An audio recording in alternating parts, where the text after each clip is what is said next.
et que les paroles qui vont être prononcées, Seigneur, puissent toucher notre cœur. Toucher notre cœur et amener un changement dans notre vie par rapport à ta parole, par rapport à notre relation avec toi, Seigneur. Père, c'est dans le nom de Jésus que je te prie. Amen. Aujourd'hui, je veux voir un point important avec vous. Il s'agit de la loi de Jésus. Celle que l'apôtre Jacques appelle, selon la Louis II, la loi royale. C'est la loi de Jésus.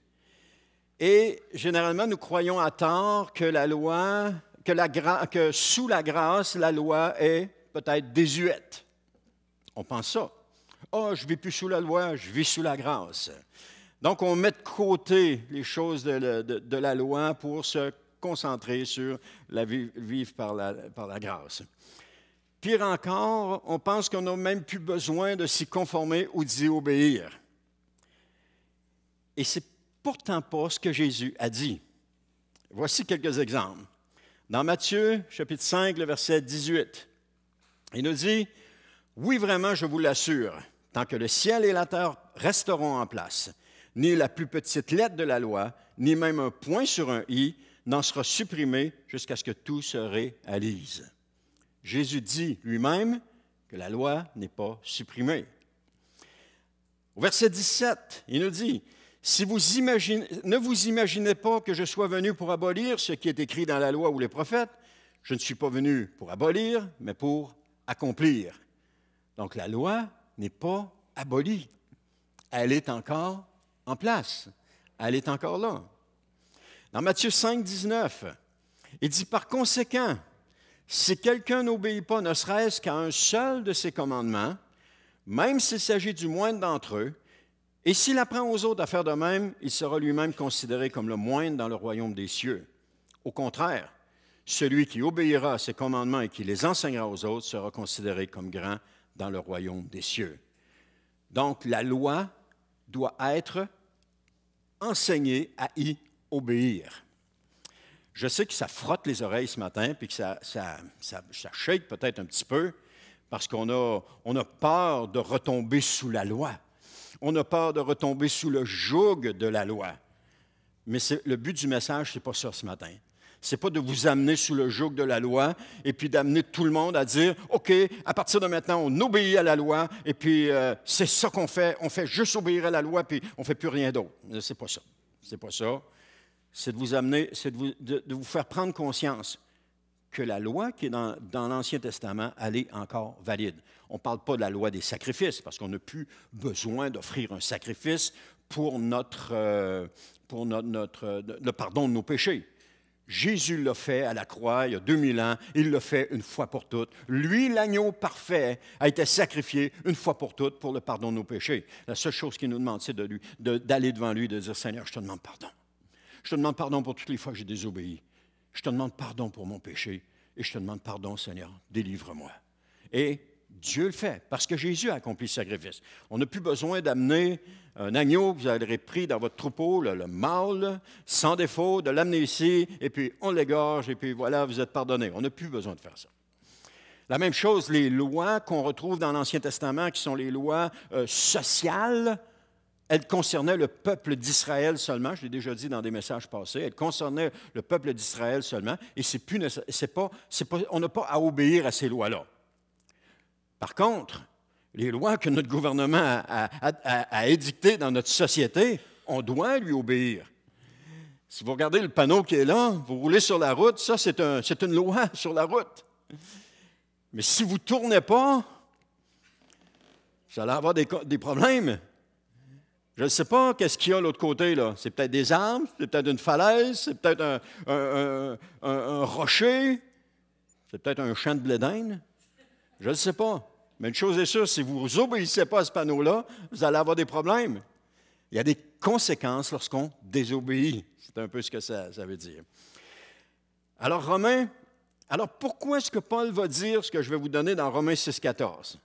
Il dit « Car le péché ne sera plus votre maître, puisque vous n'êtes plus sous le régime de la loi, mais sous celui de la grâce. » Ce passage-là est particulièrement mal compris et souvent galvaudé.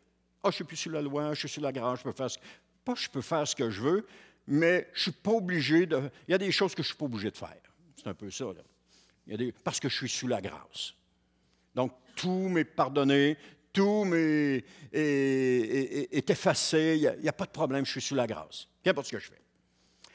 Malheureusement, le sens en est déformé pour satisfaire une chose, notre égoïsme, et surtout pour se soustraire à nos obligations face à la loi de Jésus. C'est un peu pour ça qu'on détourne ça.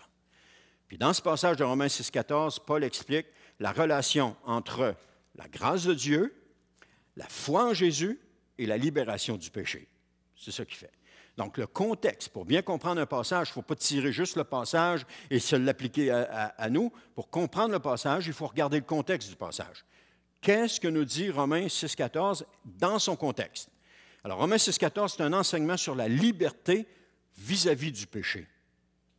Un enseignement sur la liberté vis-à-vis du péché. Donc, je ne suis plus sous la condamnation du péché, je suis libéré à cause de Jésus. C'est pour ceux qui ont accepté Jésus comme leur Seigneur et Sauveur. Ceux qui ont accepté Jésus, qui ont reconnu Jésus comme étant leur Seigneur et leur Sauveur, sont libérés de la condamnation du péché. Et Paul souligne que les croyants ne sont plus sous l'emprise de la loi. C'est vrai. Ce qui signifie qu'ils ne sont plus esclaves du péché. C'est ça que ça veut dire quand il dit ça. Au lieu de cela, ils sont sous la grâce de Dieu. C'est un temps de grâce que nous vivons. Un temps de grâce où est-ce que Dieu appelle à lui. Où est-ce que Dieu appelle ceux qui ne l'écoutent pas, ceux qui ne le servent pas, ceux qui se sont détournés de lui. C'est un temps de grâce où est-ce que Dieu les appelle. C'est une main tendue qui les appelle puis qui dit « Viens à moi si tu veux avoir la vie. Viens à moi si tu veux avoir la vie. » Parce que ce que Dieu nous offre, c'est la vie. Et ce que le monde nous offre, c'est la mort. Continuer de marcher selon notre bonne volonté, sans tenir compte de l'appel de Dieu, ça nous conduit directement à la mort et non pas à la vie. Dieu seul nous ouvre les portes de la vie. Dieu seul. Alors, en même temps, Paul poursuit en expliquant ce que ça signifie, que cela ne signifie pas pour les croyants qu'ils ont la permission de pécher. Romains 6,14, ce n'est pas une excuse pour pécher, mais plutôt qu'ils sont affranchis du pouvoir du péché dans leur vie. Alors, la grâce de Dieu offre la possibilité de vivre une vie juste et de suivre la volonté de Dieu grâce à la foi en Jésus. Et ça, c'est une bonne nouvelle. Parce que la loi a démontré que nous étions incapables de nous soumettre à la loi. Nous étions incapables de nous soumettre. Et c'est pour ça qu'on a besoin de la grâce de Dieu. Parce que toutes les fois qu'on essaie par nos propres forces de se soumettre à la loi de Dieu, on tombe. Ah, c'est sûr, il y a des grosses affaires comme tu ne tueras point. Mais encore là, si on ne tue pas physiquement, on tue avec nos paroles. On peut tuer d'une façon ou d'une autre. Donc, il parle de la transformation de la vie d'un croyant par la foi en Jésus. Et ce verset est un encouragement pour les chrétiens à vivre une vie qui honore Dieu et qui est caractérisée par la justice et la sainteté, c'est-à-dire par une vie d'obéissance à Dieu. Voilà ce que Dieu nous demande, une vie d'obéissance. Et qu'est-ce que Dieu nous demande? C'est dans sa parole. Et lorsqu'il nous demande d'obéir à quelque chose, on doit le faire. On doit le faire si on veut la bénédiction. Quelqu'un disait, elle dit, c'est des portes qui sont devant nous. Et chaque fois que nous obéissons, c'est pas moi qui l'ai inventé, c'est quelqu'un qui l'a dit, chaque fois qu'on obéit, il y a une porte qui s'ouvre et c'est une nouvelle étape devant nous. Et chaque fois qu'on obéit, la porte s'ouvre encore et c'est une nouvelle étape devant nous. Et la porte s'ouvre encore, c'est une nouvelle étape devant nous. Mais si nous n'obéissons pas, la porte reste fermée puis on tourne en rond dans la pièce où est-ce qu'on est. Jusqu'à ce qu'à un moment donné, on décide d'obéir au Seigneur, de dire, Seigneur, OK, je vais faire ce que tu me demandes.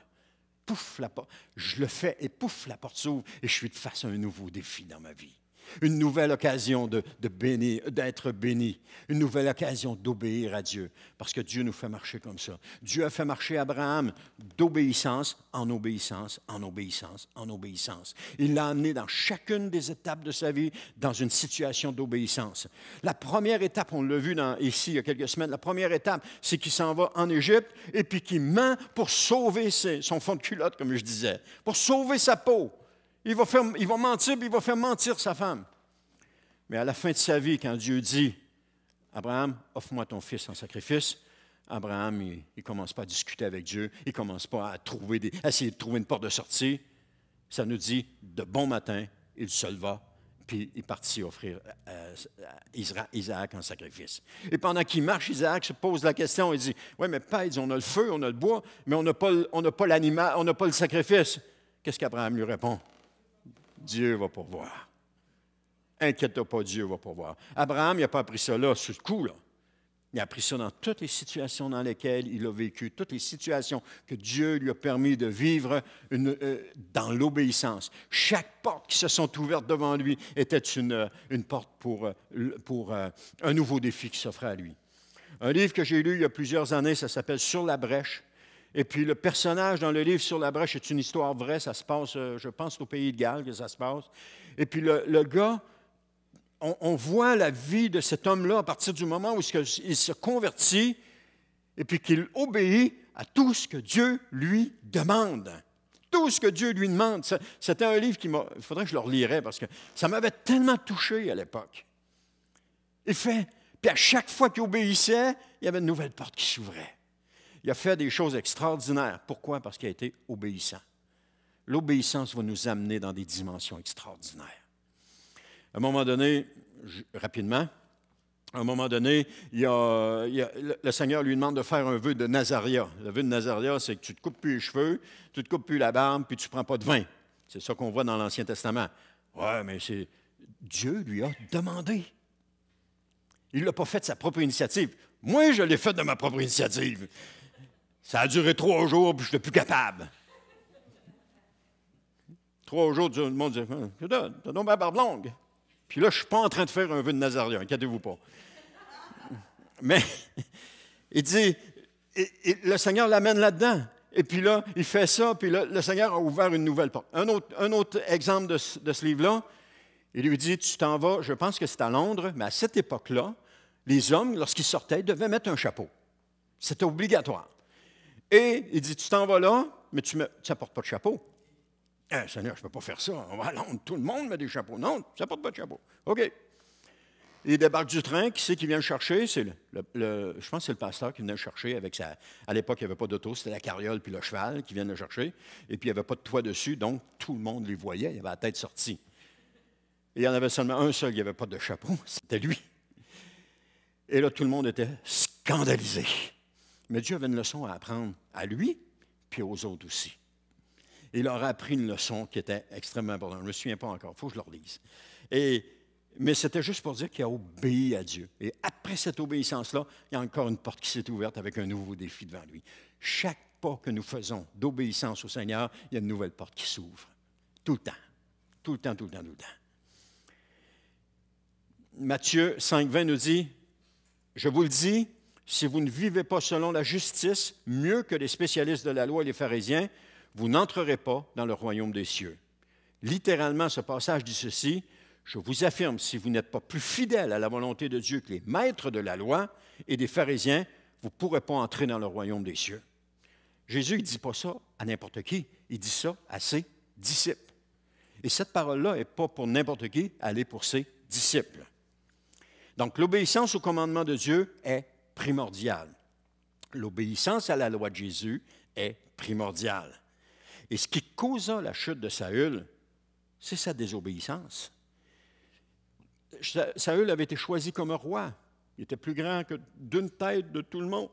Il a été choisi comme roi. Puis dans 1 Samuel 15, on a le récit d'une nouvelle désobéissance de Saül. Parce que chaque fois qu'on désobéit, la porte reste fermée, mais ça nous cause des problèmes. Alors, il n'en était pas à sa première fois. Mais celle-ci a fait en sorte que Dieu a rejeté Saül définitivement. Il s'est séparé de Saül. Il a regretté de l'avoir choisi comme roi parce que Saül n'a pas suivi ce que Dieu lui demandait de faire. Et si nous vivons dans la désobéissance, le jour viendra où Dieu nous rejettera définitivement. Et ce jour-là est le jour du jugement dernier. On vit sous la grâce. Alors, sous la grâce, on peut vivre toute notre vie dans la désobéissance. Il y a des millions de personnes qui le font et ne se soucient pas de Dieu.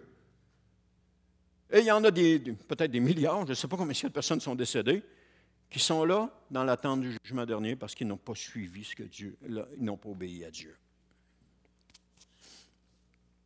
Donc Dieu, dans l'histoire de Saül, Dieu avait décidé de punir les Amalécites à cause de ce qu'ils avaient fait au peuple d'Israël précédemment, c'est-à-dire lorsqu'ils étaient au désert avec Moïse.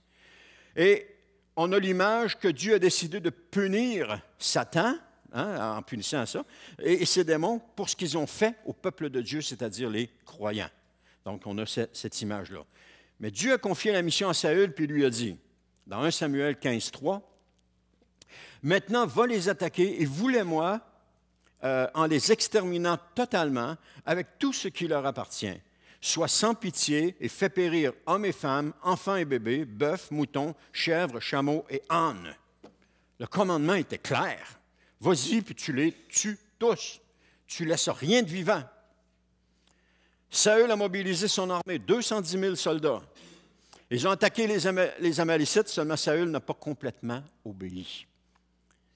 Pas complètement. Et je me souviens d'un homme qui me dit une fois, il était parti de cette église ici, puis j'étais allé le voir, et puis il me dit, tu sais, Dieu m'avait dit de rester à l'église. Mais je n'ai pas complètement abandonné l'église, je n'ai pas complètement abandonné Dieu, je ne suis pas dans une autre église. Mais Dieu lui avait dit, reste ici. Il n'a pas obéi. J'espère qu'il en a pris conscience et qu'il s'en est repenti. Je ne sais pas, on n'a plus de contact avec, mais j'espère qu'il s'en est repenti. Parce qu'il vit présentement, s'il n'y a pas de repentir, il vit présentement dans une désobéissance à ce que Dieu lui a dit dans sa parole. Alors, il est important de faire le point à un moment donné dans notre vie, puis de dire au Seigneur, Seigneur, est-ce qu'il y a quelque chose que tu m'as demandé dans le passé, puis que je ne t'ai pas oublié, puis que j'ai oublié? Ramène-le-moi à la mémoire, pour que je puisse te demander pardon. Et que tu m'ouvres une nouvelle porte pour que je puisse recommencer à marcher en obéissance avec toi. Et Dieu va le faire. Dieu va le faire. Il va le faire. Je l'étudie assez? Il va le faire. Il va vous pardonner. Dieu est un Dieu qui pardonne. Un Dieu miséricordieux. Alors, dans 1 Samuel 15, 9, il dit, « Saül et ses soldats épargnèrent Agag, ainsi que les meilleurs animaux du butin, moutons, chèvres et bœufs. » Ils l'épargnèrent. Okay? Dieu avait dit, tu les tues tous. Il a épargné les meilleurs animaux du butin, il a épargné le roi, les moutons, les chèvres, les bœufs, les bêtes grasses, les agneaux. Ils ne voulurent pas les détruire pour les vouer à l'Éternel. Par contre, ils détruisirent tout ce qui était méprisable et sans valeur. Saül a obéi à moitié. Et des fois, c'est ça qu'on fait. On obéit à moitié.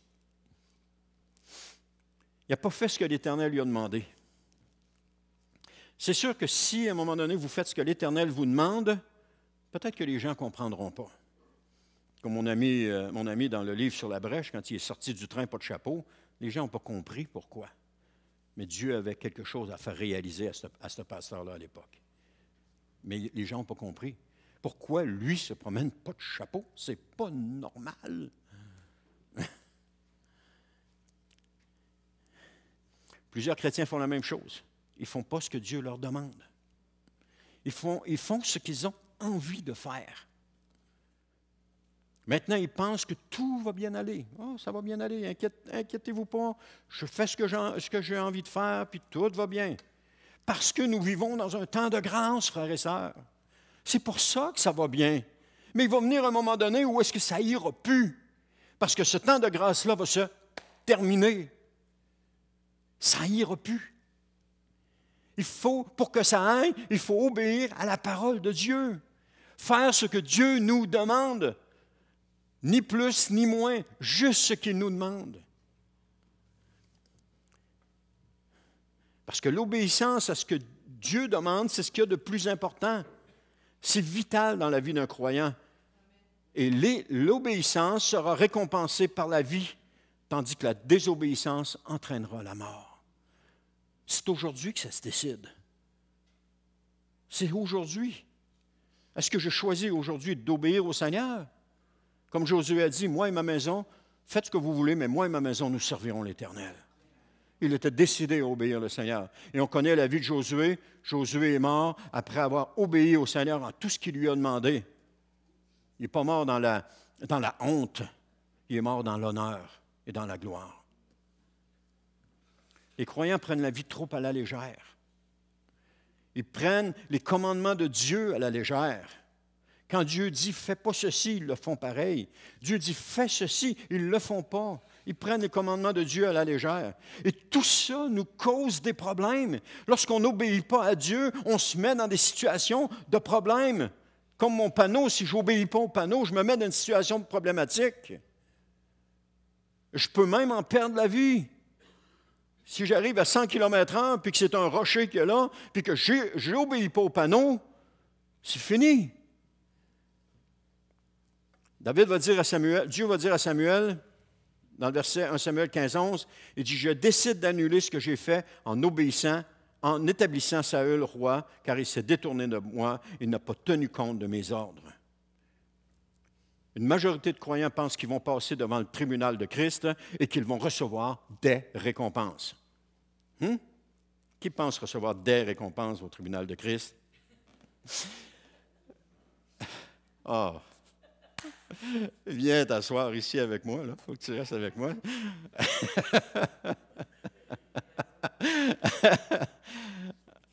Qui pense recevoir des récompenses? Le problème, on l'a vu, ce n'est pas des récompenses qu'on va recevoir. Parce que chaque fois qu'on voit le mot récompense, il est au singulier. Le mot récompense dans la Bible est toujours au singulier. Faites la recherche. Et vous allez voir que le mot récompense est toujours au singulier. À deux endroits, il est au pluriel, dans la Bible du Sommeur. Une fois, on le voit dans Ésaïe, il est au pluriel parce qu'il fait allusion à des pots de vin et à des cadeaux que les gens donnaient. Des récompenses, des pots de vin et des cadeaux. Et l'autre fois, c'est dans Apocalypse, je ne me souviens pas de la référence, mais c'est dans Apocalypse, et puis là, c'est une mauvaise traduction. Parce qu'ils sont les seuls à mettre une récompense avec un pluriel, alors que ça dit que Christ va revenir avec, il dit, je reviens avec ma rétribution, et pas mes récompenses. La Sommeur dit mes récompenses, la seconde dit ma rétribution, mais le mot grec derrière, c'est ma rétribution. Alors, c'est une récompense qu'on va recevoir, pas des récompenses. Et cette récompense qu'on va recevoir, c'est la vie éternelle. C'est la vie éternelle. La récompense qu'on va recevoir, c'est la vie éternelle. Maintenant, si on ne prend pas au sérieux ce que Dieu demande, comme Saül, on risque d'être rejeté et de perdre notre récompense. La loi est écrite pour qu'elle soit obéie. Et si nous n'obéissons pas à ce que Dieu demande, on va en payer les conséquences. Alors, ce que Dieu demande est dans sa parole. Vous voulez connaître la volonté de Dieu pour votre vie? Lisez la parole de Dieu. Des hommes qui n'avaient jamais lu la parole de Dieu ont commencé à la lire et ils ont été sauvés à travers la lecture de la parole de Dieu. Laissez-moi vous dire que la volonté de Dieu pour votre vie, c'est que vous obéissiez à sa parole. Et c'est là que Samuel va dire à Saül, dans 1 Samuel 15, 22, et vous l'avez tous entendu sûrement, puis même lu plusieurs fois, ça dit « Les holocaustes et les sacrifices font-ils autant plaisir à l'Éternel que l'obéissance à ses ordres? » Non, car l'obéissance est préférable au sacrifice. La soumission vaut mieux que la graisse des béliers. Et Eugene Peterson va traduire ce passage de cette façon et dit « Pensez-vous que tout ce que Dieu veut, ce sont des sacrifices? » Trois petits points. Des rituels vides juste pour le spectacle? Point d'interrogation. Il veut que vous l'écoutiez? Point d'exclamation. Parce que l'écoute est la chose la plus simple. Et il continue en disant, ce n'est pas mettre en scène une somptueuse production religieuse. Ne pas faire ce que Dieu te dit est bien pire que de s'amuser dans l'occulte. C'est hot, là. C'est hot. Et nombre de chrétiens prennent ça à la légère. Ils n'obéissent pas à Dieu. Ils font juste ce qu'ils ont envie de faire. Juste ce qu'ils ont envie de faire. Et vous vous demandez ce que Dieu veut? Vous vous demandez ce qu'il veut pour votre vie? Il veut l'obéissance. Une entière obéissance à sa parole, à sa volonté pour vous. Parce que ce que Dieu demande, c'est ce qu'il y a de meilleur. Dieu ne vous demandera jamais quelque chose pour vous mettre dans l'embarras ou vous mettre dans une situation conflictuelle inutile ou vous mettre dans une situation difficile juste pour vous voir souffrir. Jamais il va vous demander ça. Parce que Dieu est un Dieu d'amour. Et chaque fois qu'il nous demande quelque chose, c'est pour nous aider à grandir. Chaque fois qu'il nous demande quelque chose, c'est pour nous aider à devenir de plus en plus semblables à Jésus. De plus en plus à l'image de Jésus. C'est ça qu'il nous demande. C'est ça qu'il veut. Une obéissance comme celle de Jésus, une obéissance qui est prête à tout, une obéissance jusque dans la mort à soi-même. Jésus a obéi jusque dans la mort. Jésus connaissait la volonté de Dieu pour sa vie. Et Jésus savait que les moments difficiles dans lesquels il allait passer n'étaient pas pour le détruire, mais qui étaient pour lui apporter une gloire éternelle. Il a obéi jusque dans la mort. Et nous avons aussi à obéir jusque dans la mort à soi-même. S'oublier un peu et mettre Dieu en premier dans notre vie. Mais Dieu nous change. Dieu nous change. Il nous transforme. Il nous amène à son image. Et les choses anciennes qui étaient de notre passé, de notre personnalité, sont transformées à travers chacune des étapes d'obéissance qu'on vit. Et chacune des étapes ouvre une porte pour un nouveau défi. Le problème de la société d'aujourd'hui dans laquelle nous vivons, c'est la désobéissance. Ils n'obéissent pas. Ils n'obéissent pas à leurs parents. Ils n'obéissent pas au règlement sur la route. Ils n'obéissent pas en payant en dessous de la table pour les achats qu'ils doivent faire pour éviter de payer les taxes. Ils désobéissent à tous les niveaux. Notre société est en désobéissance à Dieu. Pourquoi? Parce qu'elle ne veut pas obéir à Dieu. Elle ne veut rien savoir de Dieu. Dieu est tassé de leur vie. Bien que Dieu les appelle, puis tu ne peux pas tasser indéfiniment Dieu de ta vie. C'est impossible. Parce que Dieu, il est drôlement patient. Il revient à la charge, puis il revient à la charge. Les personnes dans le monde qu'on connaît aujourd'hui, Dieu les appelle encore aujourd'hui. Il les appelle, il les appelle, il les appelle, il les appelle, il n'arrête pas d'appeler. Dieu ne pourra pas être tenu responsable de ne pas avoir mis les efforts pour que quelqu'un accepte de mettre sa main dans la sienne. Alors, Saül est un bon exemple de cela, parce qu'après qu'il fut rejeté par Dieu, sa vie a été sans dessus-dessous, complètement virée à l'envers. Il est même allé consulter une diseuse de bonne aventure. Et il lui a demandé de faire descendre Samuel, parce qu'il fallait qu'il parle à Samuel après que Samuel a été mort. Voulez-vous plaire à Dieu? Obéissez à ce qu'il vous dit. Obéissez à sa parole. Abandonnez ce qu'il vous demande d'abandonner. Rejetez ce qu'il vous demande de rejeter. Détournez-vous de ce qu'il vous demande de vous détourner. Faites ce qu'il vous demande. C'est la chose la plus importante. J'entends des pasteurs qui font juste caresser les oreilles des gens. « Oh, tout est beau, tout est bien, inquiète-toi pas. » Puis là, ils font juste caresser. Oh, c'est un message qui est intéressant à entendre, qui est motivant, mais qui n'a pas de fondement biblique dedans. Parce qu'on ne peut pas juste vivre sur le flattage. À un moment donné, on a besoin de revenir à Dieu et de dire, « OK, Seigneur, qu'est-ce que tu veux pour moi? » Et que Dieu dit, « Voici ce que je veux, c'est ça que je veux que tu fasses. » « Oh Seigneur, je ne sais pas, je vais être capable de le faire. Je ne sais pas. » Oui, tu vas être capable de le faire. Parce que si Dieu te le demande, c'est parce que tu as tout ce qu'il faut pour le faire. Tu as toutes les capacités pour le faire. Et tu vas y arriver. Il faut juste faire confiance à Dieu. Et ça s'appelle la foi. On fait confiance à ce que Dieu nous demande. On lui fait confiance. Et ça, c'est la foi. On peut avoir la foi dans ceci, la foi dans cela, mais la foi en Dieu, c'est de faire ce qu'il nous demande, sachant qu'il est avec nous et qu'il ne nous abandonne pas. Parce que quand on ne fait pas ce que Dieu nous demande, non seulement la porte reste fermée, mais on n'est pas béni là-dedans. Parce que tant que la porte reste fermée, il n'y a pas de bénédiction. Qu'est-ce qu'il y a? Il y a du tourment, il y a de l'insécurité, il y a de la peur, il y a de la crainte, il y a tout ça là-dedans. Mais lorsque nous obéissons, la porte s'ouvre pour un nouveau défi, et là, il y a la paix, il y a la joie, il y a la... Wow! Seigneur, je ne pensais pas que j'étais capable. Je ne pensais pas que je pouvais y arriver, mais Seigneur, je suis assez content de l'avoir fait. Il y a ça. Maintenant, Dieu accorde sa grâce par amour. Il sait que nous sommes faibles, il sait que nous tombons, tout comme David avec Bathsheba. Il a commis péché sur péché sur péché dans cet épisode de sa vie, mais David s'est repenti et Dieu lui accorda sa grâce.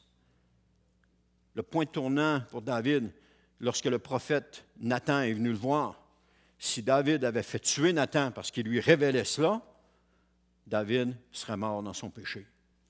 Il n'aurait pas été le roi de gloire qu'il a été. Mais il a reconnu sa culpabilité. Il a demandé pardon au Seigneur. Et qu'est-ce que Dieu a fait? Il lui a pardonné. C'était pas petit ce que David a fait. Il a eu une relation avec Bathsheba. Il a fait tuer son mari. Puis il a épousé Bathsheba. C'était pas petit, là. Mais Dieu lui a accordé son pardon. Dieu l'a libéré. Et Dieu va toujours accorder le pardon à celui qui se repent, tout le temps. Mais celui qui se repent ne change pas de direction pour aller dans une autre. Des fois, on dit, repens-toi. Le repentir, c'est un tournant à 180 degrés. Non, c'est pas ça. Parce que là, tu ne vas plus dans la direction de Dieu. Tu marches dans la direction de Dieu, et lorsque tu as un péché, tu dévies de la voie de Dieu, mais tu restes parallèle à Dieu.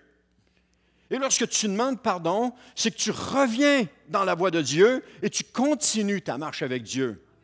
Parce que sinon, si tu demandes pardon, c'est un revirement à 180. On est tous virés de bord, puis là, on ne sait plus où est-ce qu'on s'en va. Tu t'en vas dans la voie de Dieu, tu pêches, tu sors du sentier de Dieu pour ta vie. Et à un moment donné, Dieu dit, non, il faut que tu reviennes. Il faut que tu reviennes là où tu es tombé. Là où vous êtes tombé. C'est là qu'on revient. Là où est-ce qu'on a chuté, c'est là qu'on revient. Parce que notre vie, notre relation avec Dieu s'est arrêtée là. Elle s'est arrêtée du moment où est-ce qu'on a pris l'embranchement parallèle. Mais lorsqu'on se repent, on revient, puis on continue à marcher avec Dieu. Mais tant qu'on ne se repent pas, on reste dans notre vie en parallèle. À quoi? À tourner en rond. Parce que ta vie est arrêtée là avec Dieu. Mais tu tournes en rond ici. Il ne se passe rien là. Tu peux tourner en rond des dizaines d'années si tu veux. Mais le jour où tu vas dire, Seigneur, je te demande pardon, puis tu vas revenir ici, tac, on recolle avec Dieu, puis on continue.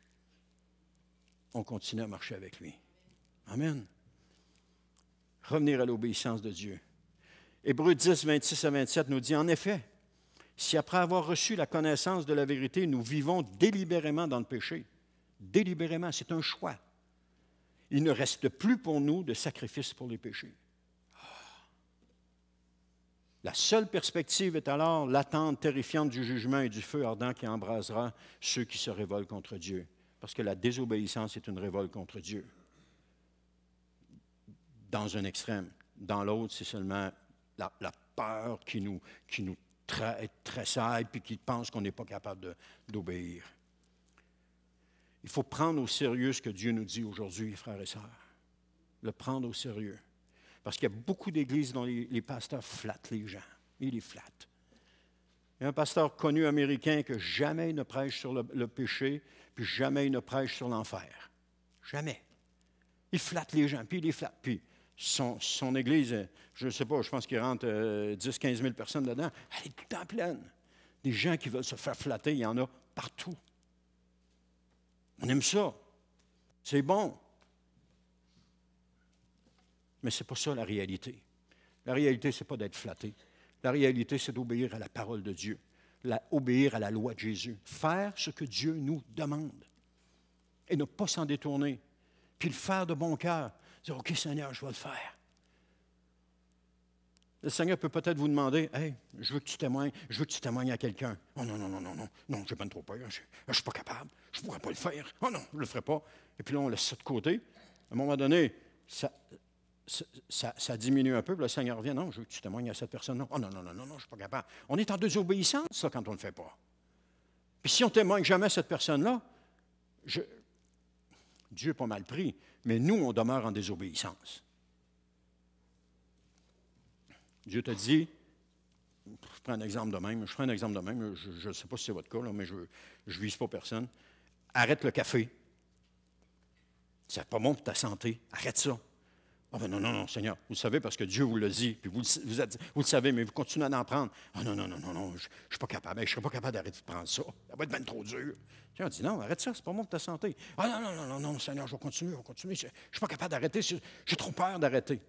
Ce qui nous empêche d'obéir à Dieu, c'est la peur. Ce qui nous empêche, c'est la peur. La peur de ce qu'on va perdre, la peur de ce qui va nous arriver, la peur de ne pas être capable. La peur, c'est toujours ça. Et la peur, elle vient d'où? La peur, elle vient du monde des ténèbres. La peur fait partie de ce monde. Juste à écouter les nouvelles, et vous allez voir que c'est rien que de ça. Rien que la peur. Ah, il y a un nouveau variant. Ah! Rien que la peur. Rien que ça. Ça n'arrête pas. Puis c'est dans tous les domaines. L'appel de Dieu aujourd'hui est obéissez à sa parole. Ne faites aucun compromis avec ce que Dieu vous demande. Faites-le. Faites-le. Obéissez comme Dieu vous le demande. Et la porte va s'ouvrir. La porte va s'ouvrir. Et vous allez sortir du trou dans lequel vous êtes, que vous tournez en rond depuis des années. Et vous allez passer dans une nouvelle étape de votre vie. C'est un appel à se détourner de notre désobéissance. C'est un appel du cœur de Dieu à revenir et à recommencer à obéir. Ma prière, c'est que vous preniez cet appel au sérieux maintenant. Prendre cet appel-là au sérieux maintenant. Parce que le Saint-Esprit nous parle. Parce que nous vivons les moments de la fin. On vit les moments qui vont nous conduire vers le retour de Jésus. Et d'ici là, l'obéissance va être drôlement importante. Parce que ce ne sera pas des temps joujou. On va avoir besoin d'une parfaite obéissance au Seigneur. Parce que sinon, ça va être trop facile de se laisser tenter puis d'abandonner le Seigneur. Les gens qui n'ont jamais donné leur vie à Jésus sont dans la désobéissance. Ils refusent l'appel de Dieu sur leur vie. Ils refusent la bonté de Dieu sur leur vie. Ils refusent le bien-être de Dieu dans leur vie. Ils préfèrent rester esclaves. Ils préfèrent rester prisonniers dans ce monde de peur, ce monde de ténèbres. Les croyants qui n'obéissent pas à la parole de Dieu sont dans la désobéissance. Ils refusent l'appel de Dieu sur leur vie, et dans les deux cas, c'est la mort qui les attend. « Ah non, mais pasteur, moi je suis chrétien, ça ne peut pas m'arriver. » Allez voir le passage, je ne me souviens pas, il est où, de ceux qui vont dire, « Oui, mais Seigneur, on n'a pas guéri les malades en ton nom, on n'a pas prié en ton nom, on n'a pas fait ceci en ton nom. » Jésus va dire, « Tassez-vous, je ne vous ai jamais connu. » Pourquoi? Parce qu'ils n'ont pas obéi à Jésus, ils ont fait ce qu'ils avaient envie de faire, ils ont juste fait ce qu'ils avaient envie de faire. Ils n'ont pas obéi à Jésus. Par contre, il y en a qui ont fait la même chose, mais c'était dans l'obéissance à Jésus. Et ils l'ont fait.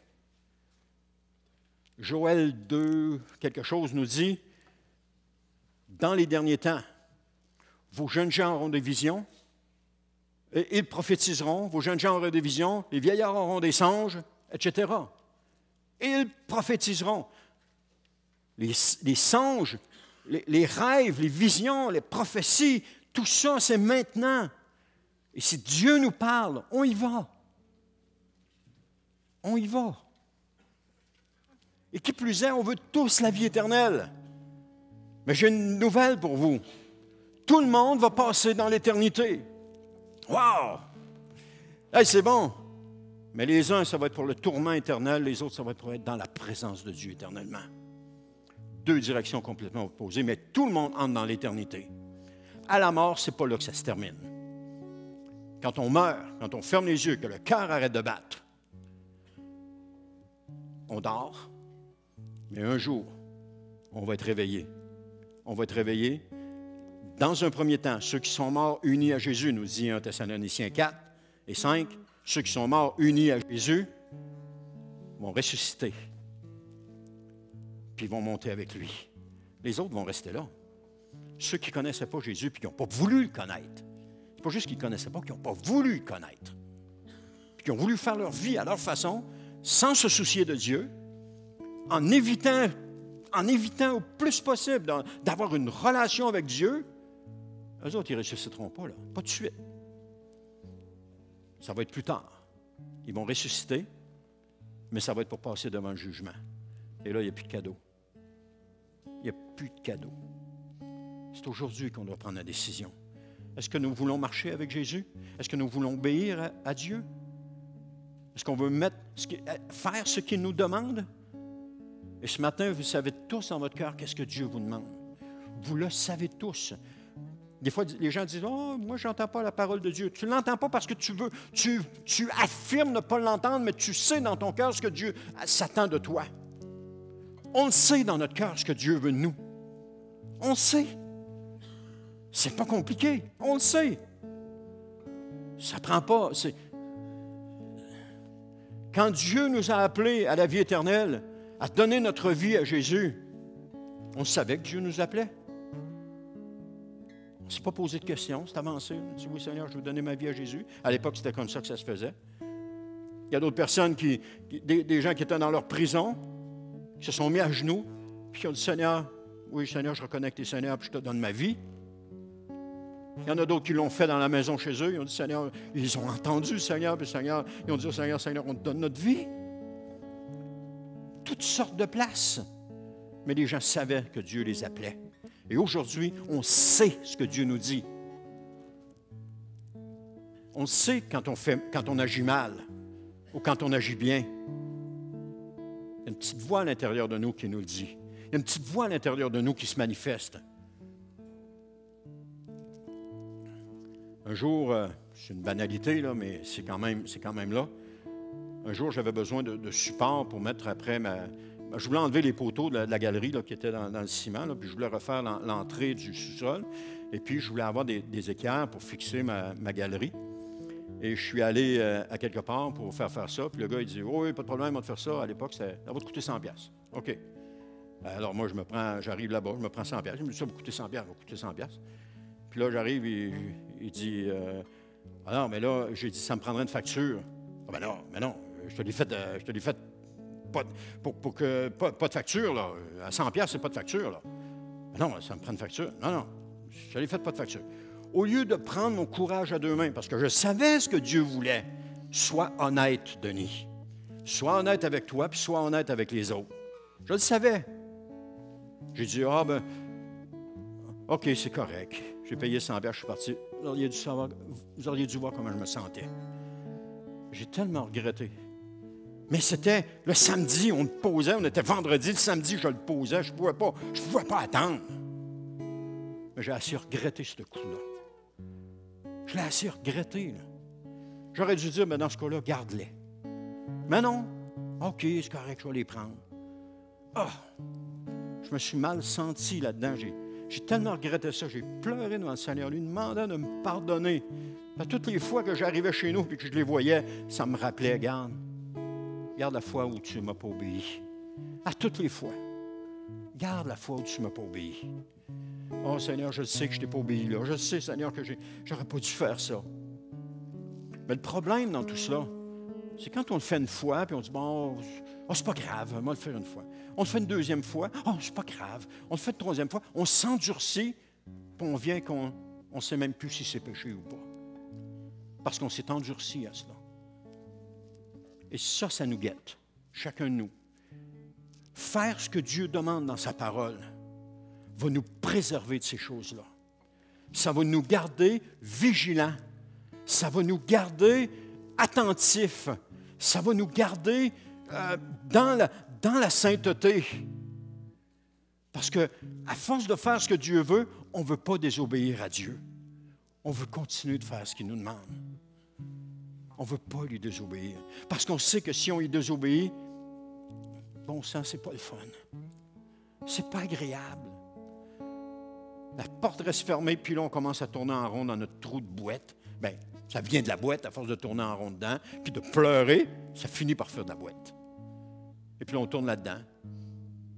Il y a des gens, ça fait des 10, 15, 20 ans qu'ils tournent dedans parce qu'ils n'ont pas obéi lorsque Dieu leur a demandé d'obéir. Ils n'ont pas fait ce que Dieu a demandé. Ils ont préféré continuer dans leur voie. Faites ce que Dieu vous demande. Et je le répète, s'il y a quelque chose que vous n'avez pas obéi, qui vous revient à la mémoire, parce que le Saint-Esprit vous parle présentement, allez devant le Seigneur avec ça. Puis dites-lui, Seigneur, je te demande pardon. Maintenant, qu'est-ce que tu veux que je fasse? Et le Seigneur va peut-être vous dire, vas-y, fais ce que je t'ai demandé. ou bien non, il va vous dire, OK, on passe à autre chose. Je ne sais pas, mais Dieu va vous le dire. Mais l'important, c'est de faire ce que Dieu nous demande. Et voulez-vous passer dans la vie dans les tourments éternels ou dans la joie et le bien-être avec Dieu? La décision nous appartient maintenant. Choisissez aujourd'hui d'obéir à Dieu. Adam et Ève ont refusé d'obéir à Dieu, puis ils ont été chassés du jardin, puis ils ont connu les souffrances et la mort. Moïse n'a pas obéi à Dieu, puis il n'a pas pu entrer dans la terre promise. Il est mort au désert. Les Israélites sont tous morts au désert parce qu'ils ont refusé d'obéir à Dieu. Saül a été rejeté parce qu'il a refusé d'obéir à Dieu. Jonas a été englouti dans le poisson parce qu'il a refusé d'obéir à Dieu. Mais Dieu, dans sa miséricorde, l'a rétabli parce qu'il s'est repenti puis il a choisi d'obéir. Parce que Jonas est sorti du poisson, il est parti à Nénive. Il est allé faire ce que Dieu lui demandait. Abraham a obéi à Dieu, puis il a été reconnu comme le père de la foi. Noé a obéi à Dieu, puis il sauva du déluge un groupe d'animaux et de personnes. Josué a obéi à Dieu, puis est allé conquérir la terre promise. Joseph a obéi à Dieu, puis il ne causa pas de préjudice à Marie, sa fiancée, et la vie de l'enfant a été sauvée. Jésus a obéi à son Père, tout comme Noé, il sauva un groupe de personnes qu'on appelle aujourd'hui les croyants. Jésus a obéi jusqu'à la mort. Voulez-vous être reconnu dans l'histoire? Obéissez à Dieu. Parce que ce qui compte, c'est l'histoire de Dieu et pas l'histoire de ce monde. Parce que l'histoire de ce monde est truffée de mensonges, de désobéissance, de péché. Mais ce qui compte, c'est l'histoire de Dieu. Parce que l'histoire du monde va être effacée un jour. Mais l'histoire de Dieu va durer éternellement. Votre histoire va vous suivre jusque dans l'éternité. Ne recherchez qu'une chose, l'obéissance. Recherchez que l'obéissance. Acceptez pas de compromis dans votre vie.